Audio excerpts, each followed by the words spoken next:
المجموعة الشمسية and the orbits and then the solar system, and even the solar system is nothing if you compare it to the Milky Way. Milky Ways, if you compare it to the bigger galaxies and this and that. It's not. He's holding. Or who's holding this?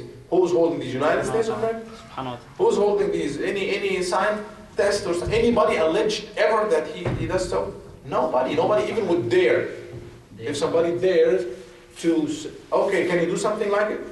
Can you do another? No, nobody would dare. Allah subhanahu wa ta'ala said, in the Quran, I created this. I dominate all of these things.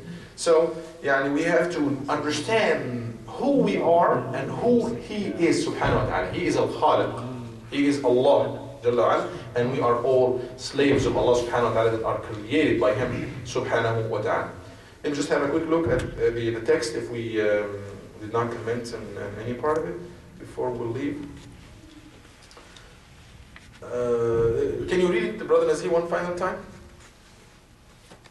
And we close here, inshallah. Just read this part again. Faith or Iman. The reality of Iman is that you are convinced that Allah exists and that He, the Exalted, is one without partner, likeness, or similarity. Nothing is like Him, and He is the all-hearing and all-seer. That's a verse from the Quran. He created the heavens and the earth, death and life, obedience and disobedience, health and sickness, the entire universe and what it contains. He created human beings and their actions and determined their provisions and their lifespans. There can be no increase or decrease in these appointed things. Nothing happens except by His decree, qada, and that it will happen, and His determining qada, and His will, irada. He, the Exalted, is living and all-knowing. He wills and is able. He is speaker, hearer, and seer. He is knower of the treachery of the eye and what is hidden in the chest. He knows all secrets and that which is even more hidden. He is the creator of everything and is the one, the Sudur. It's in the chest, Sudur. That's it? That's it. Yes, sir. Yeah, I just want to remind something. So people let you go and don't ask something to come in the book. Like we talk right now, you talk about hadr, but if you have a patient, it's gonna come. But to get the sweetness of knowledge, to let you go and ask you by the topic, by the thing you talk. If you talk by iman, we ask you about iman. But if you want to go deep in the book, after we don't feel the sweetness of knowledge yet, we let the book go deep because, inshallah, we follow the book.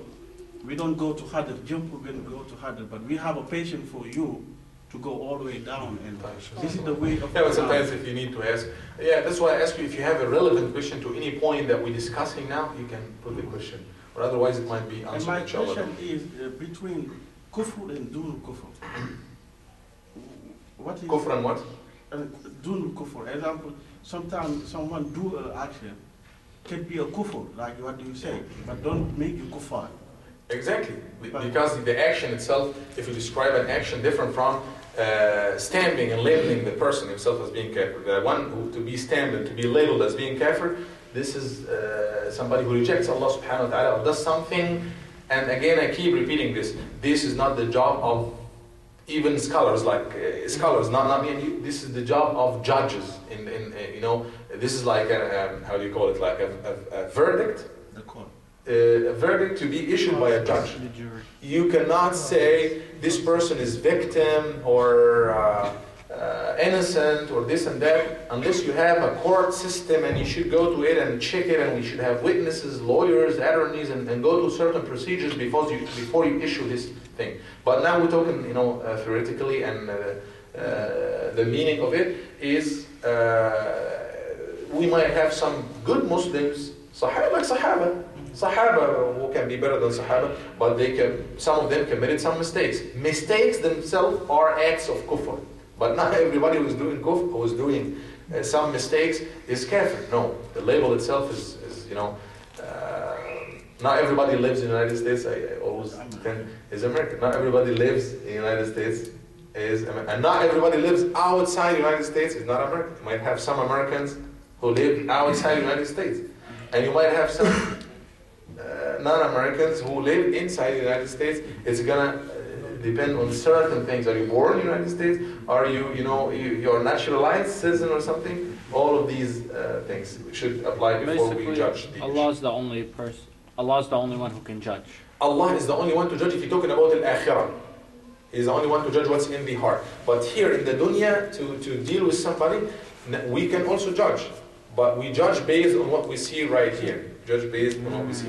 The final comment I want to put here is about Sifatullah Azza wa Jal, the attributes of Allah subhanahu wa ta'ala.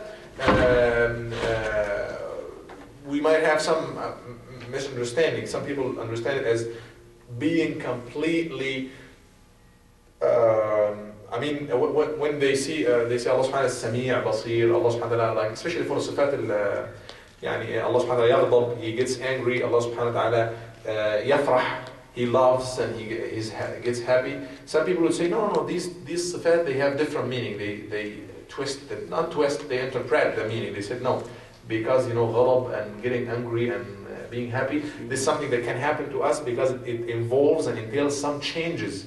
Ghadab, angry, somebody, and Allah is, no, we say Allah gets angry, Allah gets happy, as we have in the hadith. The hadith, Allah afrah, Allah subhanahu wa ta'ala is happier with the person who repents to Him than somebody who lost his camel in the middle of the desert and then he finds it at the end of the, after a while. This person is very, very happy. Allah subhanahu wa ta'ala is happier than this person with the repenter, the one who repents to Allah subhanahu wa ta'ala.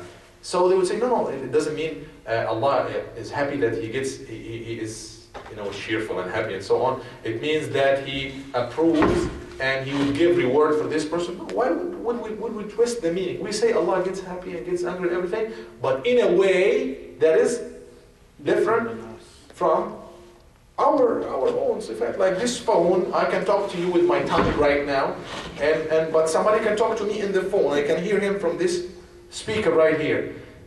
This person is talking. You are talking. Is it the same way? No, the same way. The way you're talking is different from the sound that I get from the speaker. This is a different level of it. You can have somebody talking like, we can have different meaning of the same thing or different levels of the same thing. I see you right now, three-dimensional, live, everything. I might see somebody, I see now some, my picture here is in the computer because it's broadcasted live. But it's different. It's me, yes, but it's different. Not three-dimensional, different from you. This is a type of seeing, this is a type of seeing. And we can have this in this very limited life. How about Allah subhanahu wa ta'ala? His features, attributes, yes, it's just put in a way for us to understand it, but how they are like in reality, we do not have enough tools to recognize these things. Yeah, we get the meaning of it, we can understand what does hearing and all hearer mean, but to get the full meaning of it, you should be perfect to realize the perfect subhanahu wa ta'ala, because He is perfect and you should be perfect to know for sure how He is like, and this is not going to happen until you are in Jannah, you are in the endless world, the endless life. Now you can see Allah subhanahu wa ta'ala. That's why Allah said, وُجُوهٌ يَوْمَئِذٍ نَاظِرَةٌ إِلَىٰ رَبِّهَا نَاظِرَةٌ. We have shiny faces will be shiny on that day, and they will be looking at their Lord. Nobody will see Allah subhanahu wa ta'ala in this life, but all the believers would see Allah subhanahu wa ta'ala in Al-Jannah, inshallah, because Allah is going to change the way how we recognize things and so on. أقول قولي هذا وأستغفر الله لي ولكم جزاكم الله خيرا. إن الله knows best. صلى الله عليه وسلم. وقف